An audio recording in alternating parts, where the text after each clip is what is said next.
How to Succeed by Rosetta Dunigan. Preface. Those acts which go to form a person's influence are little things, but they are potential for good or bad in the lives of others. Though they are as fleeting as the breath which gave them, their influence is as enduring as they reach. But may we strive to scatter loving, cheering, encouraging words, to soothe the weary, and awaken the nobler feelings of those with whom we daily come in contact. The cause of great joys, like those of sorrow, are few and far between, but every day brings us much good if we will but gather it. All successful men are remarkable, not only for general vigor, but for their attention. It is often that in view of these facts men will often neglect. He who waits to do a great deal of good at once will never do anything. In the complicated and marvelous machinery of circumstances, it is absolutely impossible to decide what would have happened to some event if the smallest deviation had taken place in the march of those who preceded them. The little things in youth accumulate into character in age and destiny in eternity. Little sins make up the grand total of life. Each day is brightened or clouded. Great things come but seldom, and are often unrecognized until past. If a man conceives the idea of becoming eminent in learning, and cannot toil through the many drudgeries necessary to carry him on, his learning will soon be told. Or if he undertakes to become rich, but despises the small and gradual advances by which wealth is acquired, his expectations will be the sum of his riches. The successful businessman at home, surrounded by articles of luxury, is a spectacle calculated to spur on the toiler.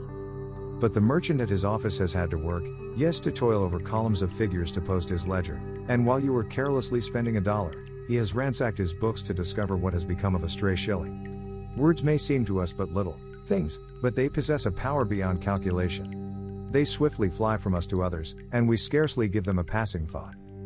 Failure a stepping stone to success. It is a mistake to suppose that men succeed through success, they much oftener succeed through failure.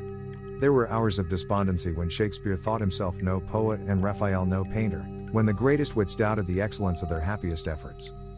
Many have to make up their need to encounter failure again and again before they finally succeed, but if they have pluck, the failure will only serve to arouse their energies, and stimulate them to renewed efforts. No one can tell how many of the world's most brilliant geniuses have succeeded because of their first failures. Precept, study, advice and example could never have taught them so well as failure has done, and this latter is often of more importance than the former. We have read of our late B.T. Washington. We can realize the fact that from boyhood even till his death, he sought an opportunity, though the opportunity sometimes seemed to be very small. Dr. B.T. felt the need of an education, yes, he felt there was something he could do someday for the betterment of his race, so he accepted the small opportunities and after became a man of fame, integrity, and honor. He did not have the opportunity that most of the boys and girls have today, but because of his determination he was able to live and die a man of fame and honor. Young ladies and gentlemen, a great deal has been done to help improve to the race, but do you know there is still more to be done, and there is something that we can do. There is more expected of us today than it was expected of men years ago, so we must begin work more earlier in life. Young ladies and gentlemen, let us put our whole heart, mind and brains to work to help improve our race, though we may fail, but from this failure we can organize future success. We may wish ourselves great, but unless we do something we shall forever be a wisher.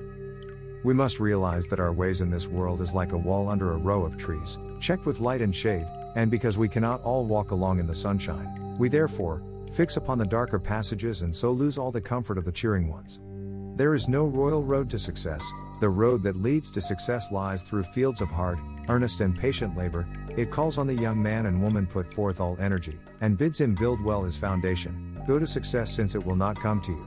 And remember, even as steel is tempered by heat, and through much hammering and changing original form, is at last wrought into useful articles, so in the history of many men do we find that they were attempered in the furnace of trials and afflictions.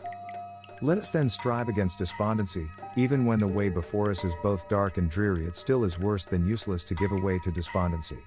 Energy in proper afflictions may recover what you have lost. Take heart, pluck up courage, give not over to despondency. By confronting the evils of life they will lose their force. We are able to know today that intelligence has awakened and spreaded out her hands, and from time immemorial intellectual endowment have been crowned with bays of honor. Men have worshipped at the sign of intellect with almost an Eastern idolatry. The world at large has crowned education with its richest honors, its pathway has been strewn with flowers, its brow has won the loftiest plume, and now we own schools. We must prepare ourselves to meet the demand of the world, rouse ourselves, and do not allow our best years to slip past because we have not succeeded as we thought we would. Why? Because the man who never failed is a myth. If we fail now and then, do not be discouraged. It is indeed a happy providence that given to mankind the bright shining sun of hope to dispel the gloom of despondency. We have all seen the sun burst from behind the clouds and light up a storm-swept landscape. The trouble is, that many of us, when we are under any affliction, are troubled with certain malicious melancholy, never take notice of the most benighting ones. We must bear in mind that it is only the past and experience of every successful man. The most successful men oftener have the most failures. These failures, which to the feeble are mere stumbling blocks, to the strong serve to remove the scales from their eyes so that they now see clearer, and go on their way with a firmer tread and more determined mien, and compel life to yield to them its most enduring trophies. The world is not coming to an end, nor society going to destruction, because our petty plans have miscarried. The present failure should only teach us to be more wary in the future, and this will gather a rich harvest as the final outcome of our efforts. The most successful men oftener has the most failures. So if success were to crown our efforts now, where would be the great success of our future? How to succeed? Both are needed. Conditions are by no means what they should be unless there is opportunity for the full development of manners and politeness. There is a great difference between manners and politeness. Manners is one thing and politeness is another. A person possessed of these qualities, though he had never seen a court, is truly agreeable, and if without them would continue a clown, though he had been all his life a gentleman usher. A traveler of taste at once perceives that the educated men are polite all the world over, but that ignorant men are polite only at home. Good manners are well nigh an essential part of life's education, and their importance cannot be too largely magnified when we consider that they are the outward expression of an inward virtue. Social courtesies should emanate from the heart, for remember always that the worth of manners consists in being the sincere expression of feelings.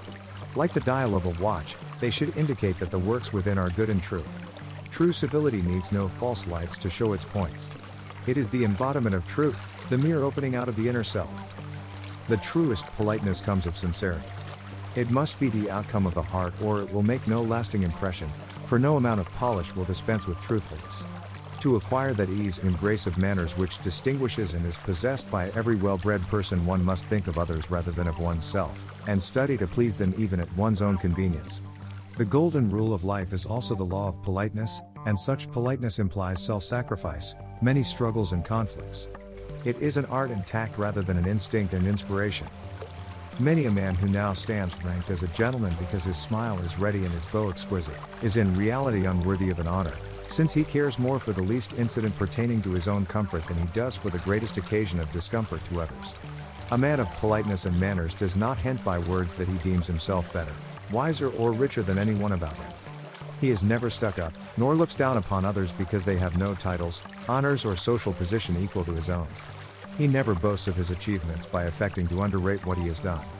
He prefers to act rather than to talk, to be busy rather than to seem, above all things is distinguished by his deep insight and sympathy, his quick perception of an attention to those little and apparently insignificant things that may cause pleasure or pain to others. In giving his opinions he does not dogmatize. He listens patiently and respectfully to all other men, and, if compelled to dissent from their opinions, acknowledges his fallibility and asserts his own views in such a manner as to command the respect of all who hear him. Frankness and cordiality mark all his intercourse with his fellows, and, however high his station, the humblest man feels instantly at ease in his presence. The success or failure of one's plans have often turned upon the address and manner of the man. If we wish to be successful men and women, we must first be in possession of both politeness and manners. Poverty may be a bitter draught, yet it often is a tonic. The majority of the men of note in this country are not the sons of those fathers who could give them all they want, and much more than they should have, but are those who were brought up in cottages and cabins, cutting their way through difficulties on every side to their present commanding position. It is not prosperity so much as advertising, not wealth so much as poverty, that stimulates the perseverance of strong and healthy natures, rouses their energies and develops their character. Indeed, misfortune and poverty have frequently converted an indolent votary of society into a useful member of the community and made him a moving power in the great workshop of the world, teaching men and developing the powers which nature has bestowed on them. It can't be too often repeated that it is not the blessings of life, its sunshine and calms, that make men, but its rugged experiences, its storms and trials.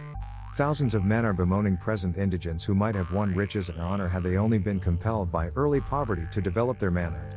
Poverty does more, perhaps, than anything else to develop the energetic, self-reliant trait of character, without which the highest ability makes but sorry work of life's battles. Of all poverty, that of the mind is the most deplorable, and is at the same time without excuse. Every one who wills it can lay in a rich store of mental wealth. The poor man's purse may be empty, but he has as much gold in the sunset, and as much silver in the moon, as anybody. Wealth of heart is not dependent upon wealth of purse. Thus the evils of poverty are much exaggerated, and the evils, if evils they be, are often all for our own ultimate good. Poverty is the great test of civility and touchstone of friendship.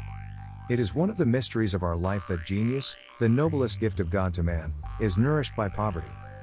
The vice of selfishness displays itself in many ways. The selfish person lives as if the world were made altogether for him, and not he for the world, to take in everything and part with nothing. Unselfish and noble acts are the most radiant epics in the history of souls. When wrought in earliest youth, they lie in the memory of age. Selfishness contracts and narrows our benevolence and causes us, like serpents, to enfold ourselves within ourselves, and to turn out our stings to all the world besides. As frost to the bud and blight to the blossom, even such is self-interest to friendship, for confidence cannot dwell where selfishness is porter at the gate. Selfishness is the bone of all life and dwarfs all the better nature of man. It takes from him that feeling of kindly sympathy for others' good, which is one of the most pleasing traits of manhood, and in itself sets up self as the one whose good is to be chiefly sought. These withering effects are to be seen not only in the high road and public places of life, but in the nooks and bylanes as well. Not alone among conquerors and kings, but among the humble and obscure in the unsanctified lust of wealth. As heat changes the hitherto brittle metal into the elastic yielding, yet deadly Damascus blade, so when the demon of avarice finds lodgment in the heart of men, it changes all his better nature. It may find him delighted to good in relieving the wants of others, it leaves him one whose whole energy and power are turned to advancement of self alone. The greatest misfortune of all is not to be able to bear misfortune. Heaven in its mercy has placed the fountain of wisdom in the hidden and concealed depths of the soul, that the children of misfortune might seek and find in its healthful waters the antidote and cordial of their cares. Knowledge and sorrow are blended together, just as ignorance and folly. Man is like a sword in a shop window. Men that look upon the perfect blade do not dream of the process by which it was completed. Man is a sword. Daily life is the workshop and God is the artificer, and the trials and sorrows of life the very things that fashion the man. When borne down by trials, they are sent only for instructions. In youth we look forward, the future appears calm. As we approach manhood and womanhood, life changes its appearance and becomes tempestuous and rough, as the ocean changes before the storm. In the changes of life, real joy and grief are never far apart. Trials come in 1,000 different forms and many avenues are open to their approach. They come with the warm throbbing of our youthful lives, keep pace with the measured tread of manhood's noon, and depart not from the descending footsteps of decrepitude age. We may not hope to be entirely free from either disciplinary trials or the fiery darts of the enemy until we are through with life's burdens. Men may be so old that ambition has no chain, but they are never too old to experience trials. Misfortune gathers around great men as storms do around great mountains, but, like them, they break the storms and purify the air. Those who have had misfortune are like those who know many languages. They have learned to understand and be understood by all. Time is the rider that breaks youth. To the young how bright the world looks, how full of novelty and enjoyment. But as years pass on, they are found to abound in sorrowful scenes, as well as those pleasant scenes of toil, suffering, difficulty and perhaps misfortune and failure. Happy are they who can pass through misfortune with a firm mind and a pure heart, encountering trials with cheerfulness and standing erect beneath even the heaviest burdens. Misfortune is a crown of thorns, but it becomes a wreath of light on the brow which it has lacerated. Oh, it is a cross on which the spirit groans. Let us learn to be able to bear our misfortune, because every Calvary has an Olivet. To every place of crucifixion there is likewise a place of ascension. So to be successful in this life we must be able to bear misfortunes. Adversity, the touchstone of character. At a superficial view it appears that adversity happens to all alike, without regard to rank or condition. People are continually rising and falling in all degrees of association. We often see men of high expectations cut down and left to struggle with despair and ruin. Much of the most useful work done by men and women has been amidst afflictions, sometimes as a relief from it, sometimes as a sense of duty overwhelming their personal sorrows. There beats not a heart but that has felt the force of adversity. There is not an eye but has witnessed many scenes of sorrow. How can we exercise the grace of contentment if all things succeed well, or that of forgiveness if we have no enemies? Sad accidents in a state of adversity are the school of virtue. It reduces our spirits to soberness and our counsels to moderation. God, who governs the world in mercy and wisdom, never would have suffered the virtuous ones to endure so many afflictions did he not intend that they should be the seminary of comfort, the nursery of virtue, the exercise of wisdom and the trial of patience, venturing for a crown and the gate of glory. Adversity sent by providence must be submitted to in a humble spirit, or they will not conduce to lasting good. As the musician straineth at his strings, and yet breaketh none of them, but maketh thereby a sweet melody and better concord. Adversity is the medicine of the mind. If it is not pleasing, it is wholesome. No soul is so obscure that God does not take thought for its schooling. The sun is the central light of the solar system, but it has a mission to the ripening corn and the purpling cluster on the vine, as well as the ponderous planet. The sunshine that comes fluttering through the morning mists with healing on its wings, and charging all the birds to singing, should have also a message from God to sad hearts. No soul is so grief-laden that it may not be lifted to sources of heavenly comfort by recognizing the divine love in the recurrence of earthly blessings. In a great adversity there is no light either in the mind or in the sun, for when the inward light is fed with fragrant oil there can be no darkness, though clouds should cover the sun. But when, like a sacred lamp in the temple, the inward light is quenched, there is no light outwardly, though 1,000 suns should preside in the heavens. True dignity of mind. True dignity of mind is always modest in expression. The grace of an action is gone as soon as we are convinced that it was done only that persons might applaud the act. But he who is truly great, and does good because it is his duty, is not at all anxious that others should witness his acts. His aim is to do good because it is right. It is impossible to conceive of a truly great character and not think of one with the spirit of kindness. True dignity of spirit will not dwell with the haughty in manner. True dignity delights to take up its abode with the generous and those who seek to relieve the misery of others as they would their own. As long as human nature is a mass of contradictions, this is not to be wondered at. But the influence of such men is ever working, and will sooner or later show itself. Men such as these are the true lifeblood of the community to which they belong. True dignity of character is within the reach of all. It is the result of patient endeavors after a life of goodness and, when acquired, cannot be swept unless by the consent of its possessor. Wealth may be lost by no fault of its possessor, but greatness of soul is an abiding quality. One may fail in his other aims, the many accidents of life may bring to naught his most patient endeavors after worldly fame or success, but he who strives for dignity of character will not fail of reward if he but diligently seek the same by earnest resolve and patient labor. Is there not in this a lesson of patience for many who are almost weary of striving for better things? If success does not crown their ambitious efforts, will they not be sustained by the smile of an approving conscience? Strong in this, they can wait with patience till, in the fullness of time, their reward cometh. To be famous we must be ambitious. Young ladies and gentlemen, an appeal to you. The desire to be thought well of, to desire to be great in goodness, is in itself a noble quality of the mind, and is often termed ambition. If it is our ambition to gain distinction, we will rob the weak and flatter the strong, and become the fawning slave of those who are able to foist us above our betters and deck us with the titles and honors of the great without any regard to our own merit of respectability. But if we are ambitious to do good, without any regard for the fame we may win or the praise we may command, our course will be honorable and our acts and deeds most worthy and good. When we have done with the world the prince of our worthy ambition, we will still remain in the minds of those who come after us to enjoy and reap the benefits, for which they will revive our memory and retain our names in the lists of those whose labors have aided in enlightening the world and exalting the general interest of mankind. Much of the advancement of the world can be traced to the efforts of those who were moved by ambition to become famous. Ambition is like fire. It is an excellent servant, but a poor master. As long as it is held strictly to integrity and honor, and to conform to the requirements of justice, there is but little danger of a man's having too much of it.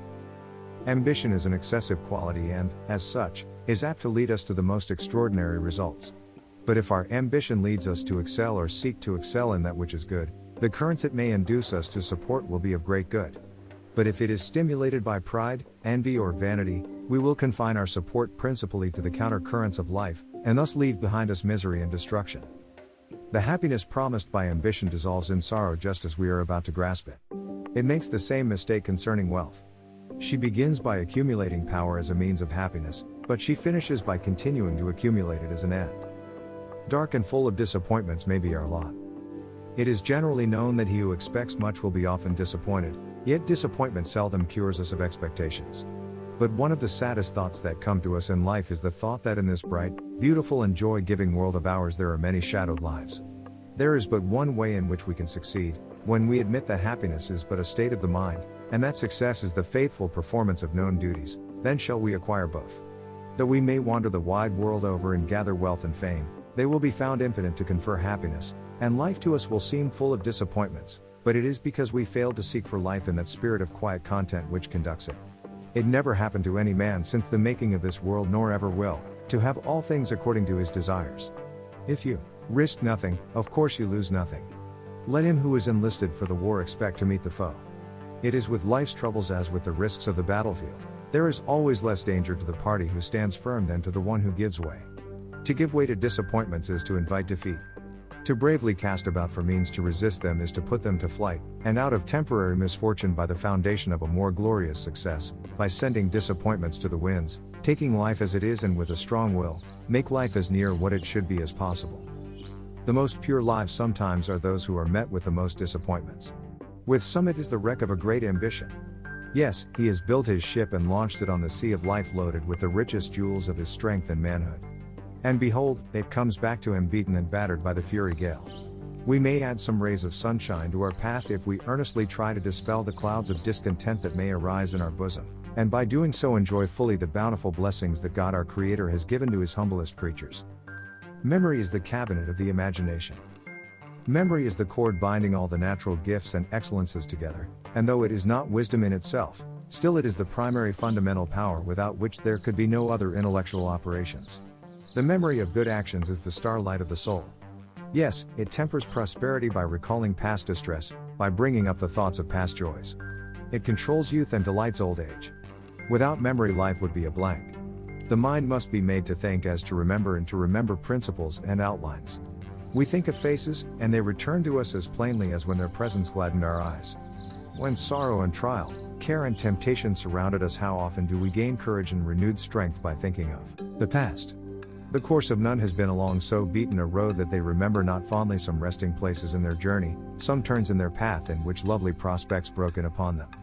How much is spoken which deserves no remembrance, and which does not serve as a simple link in one's existence, not calling forth one result for others' need or thrilling one chord with nobler impulses.